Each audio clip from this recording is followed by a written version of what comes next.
Carson, may I talk to you? Of course, go on in. Go on in, Miss Eddie.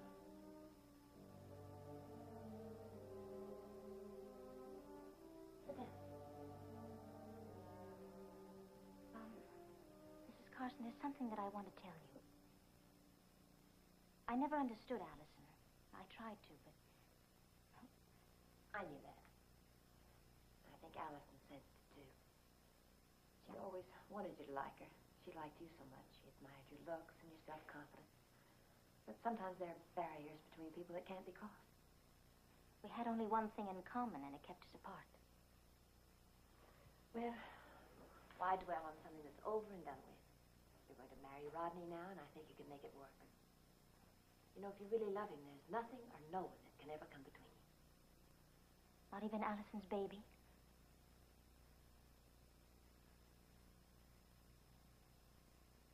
So that's why you've come here. Rodney intends to claim Kelly and then has asked you if you'll accept her. I told Rod I could never love Allison's baby. I wanted you to know how I feel. Can you really hate Allison so much?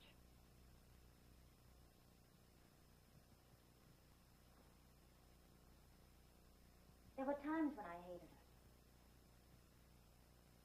So why don't you say it? I'm spiteful and vicious, and I'm trying to get back at Allison and Rod through Allison's baby. To the contrary, I'm very grateful that you've been honest. Honest enough to make yourself clear to Rod and to me. You've stated your terms. No baby or no marriage. No. Well, my marriage doesn't depend on my agreeing to adopt Allison's baby. Well, I'm glad you feel that way. Because if that's the way you feel about the baby, Allison's baby, I won't allow you and Rod to adopt it. I'll get it, Connie. All right. I better go.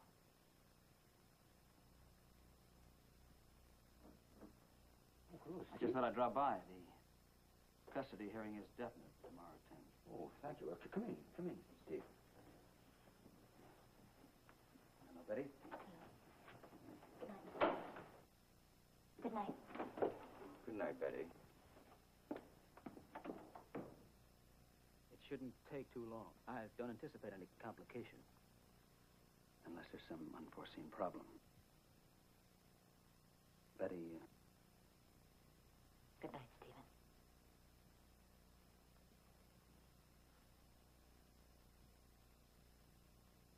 you know, I guess Connie feels it's none of my business. And I'll have to admit I still take a personal interest in anything that affects my wife. Betty was obviously upset. Steve, we're all aware you have an axe to grind. I do have a personal interest. You want to break up Rodney Harrington and Betty, and the best way to do that is a custody fight over Allison's baby. I'm asking you, please don't let that prejudice our case in court tomorrow.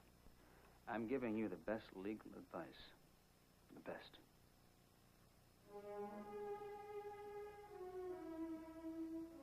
There's only one person who could possibly prejudice your case. The child's father. Good night, Elliot. Good night, Steve.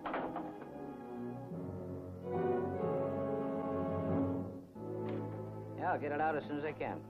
609, Right. stand by, please. Hi, Dr. Rossi. Sergeant, I need your help. What can we do for you? Well, it's my brother. He's been staying with me for a while, and the night when I got home, he was gone, and so were his clothes. Well, did he take any of your things when he left? No, I don't think so.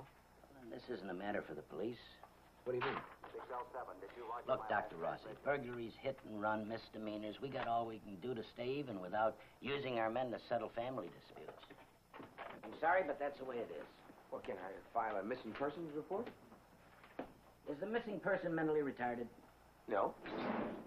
Suffering from some kind of illness? No. Would the circumstance of the disappearance indicate kidnapping? Well, of course not. 609, go ahead, please. Well, I'd only have to throw away that report, too. Thanks.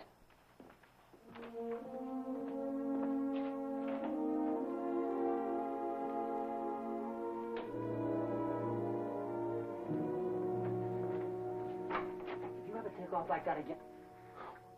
Good evening to you, too, Mr. Jacks. I thought it was Norman. Rita's asleep. And Norman's out way past your bedtime. Sit down.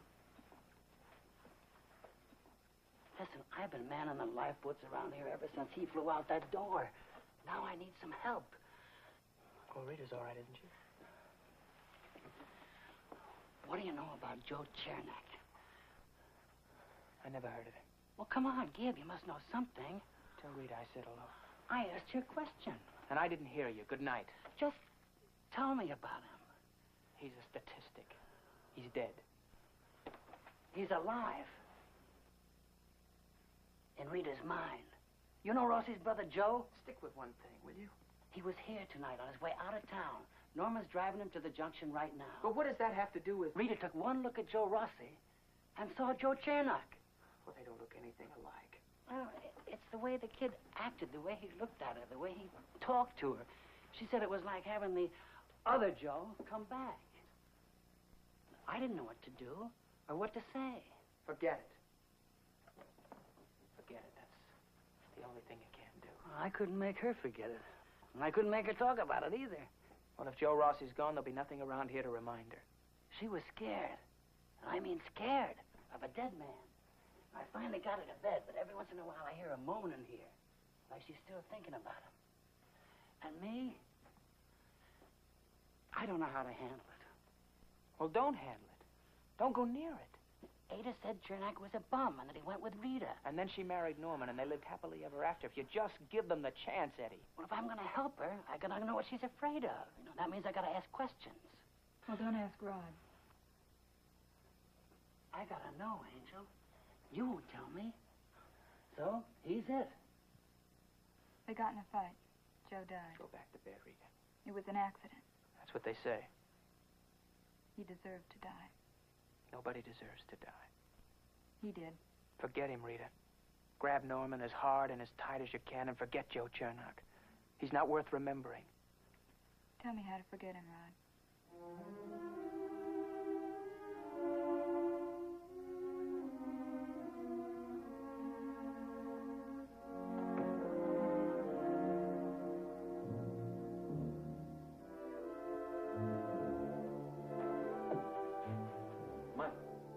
Hello, Steve. You been waiting long? No, it doesn't matter. A few problems today. I'm not much in the mood for chatting. Well, this should only take a minute. A stack of paperwork. I think a couple of tons of it. Are you going to show up at the custody hearing? Well, I suppose so. It's important you should be there. I told the court clerk I'd try and make it if I could. You'll be asked to testify. You mean what time the baby arrived and what condition she was in when she got here? Yes? I'd like to ask you a few questions, too. About what?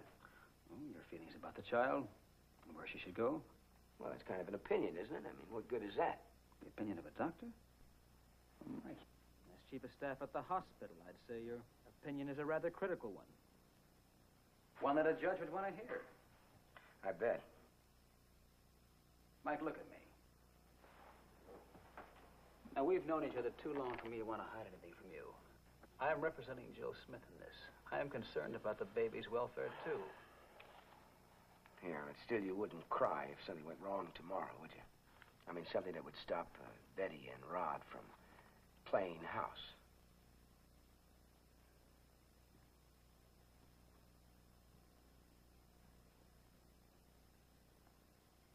Stephen, I appreciate your honesty. I really do, but I'm going to have to be honest with you, too. I'm not going to be able to say one word to help your case tomorrow. As a matter of fact, if I were you, I'd keep an eye on me because I don't think I'm going to make an ideal witness. But look, all I want from you is a handshake, an agreement, a promise that you'll show up tomorrow and be available for questioning. That's all you want, huh? That's all I want. All right, I think the welfare of the baby is more important than the welfare of Stephen Cord, but I'll be there anyway.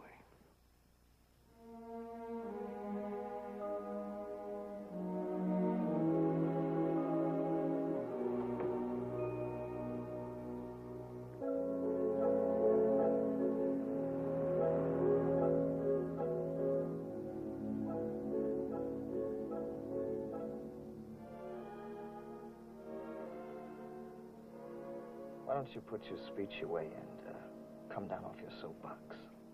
I didn't say a word. But you're still sending in loud and clear. We're just about to the junction. Hooray for us. Once we get there, and once I head on home, it's like we never met. Just so you forget what I said about Dom and, things. Last chance, Joe. There's still time. My watch stopped. You're just like a little kid who's looking for a warm bed and somebody to hold your hand when the lights go on, because you're afraid of the dark. Then when you find that somebody, you kick him in the teeth and steal his flashlight. Did you ever think of being a poet or a door-to-door preacher? Last chance, and I will shut up.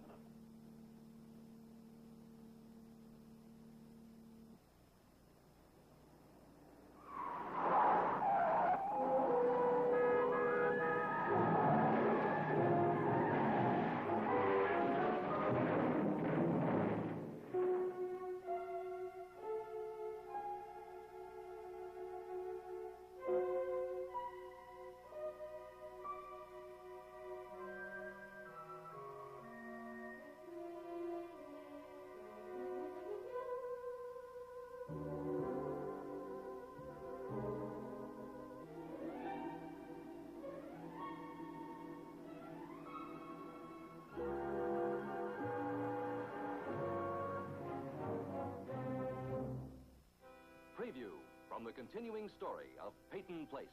Okay, Stephen, you've hand-delivered your poison pen letter for the evening. Now, would you mind taking off, please? What's the matter? You want me to sign for it? Now, what is this? A rematch?